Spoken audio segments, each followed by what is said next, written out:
Everyone keeps talking about the S&P 500 like it's the absolute gold standard of investing, the benchmark, the untouchable, the thing your financial advisor brings up every single time you ask about growing your money.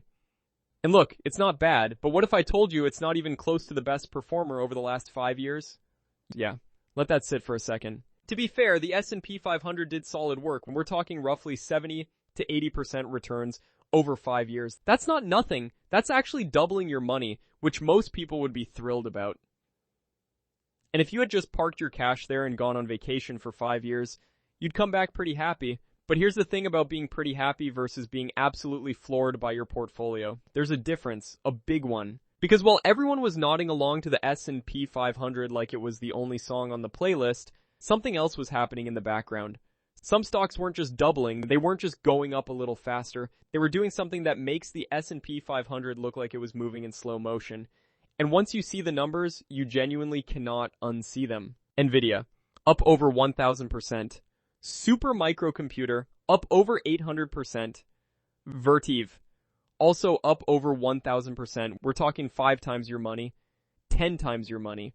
In the same 5-year window where the S&P 500 was doing its respectable 70 to 80%, these weren't lottery tickets, these were real companies with real revenue riding a wave that most people either ignored or didn't see coming until it had already crashed over them. The common thread across most of these massive gainers, artificial intelligence.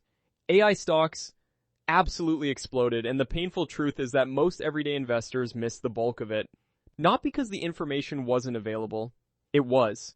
But because when something sounds like hype, people wait for confirmation, and by the time confirmation arrives, the chart has already gone vertical, and you're buying in at the top wondering why it's not moving anymore. And it wasn't just AI. Energy stocks had their own moment when oil prices spiked, and the world suddenly remembered that fossil fuels weren't going anywhere as fast as everyone predicted.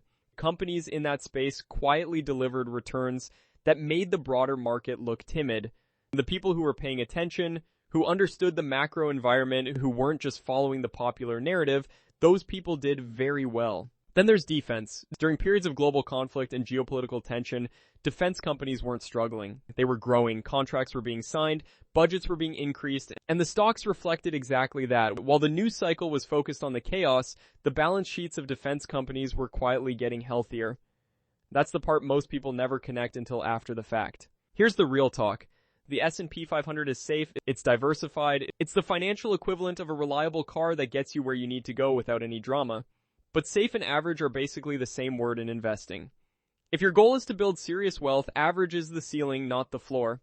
The real gains, the life-changing ones, happen before everyone starts talking about it, before it's on the news, before it's trending, before your coworker mentions it at lunch. That's the window.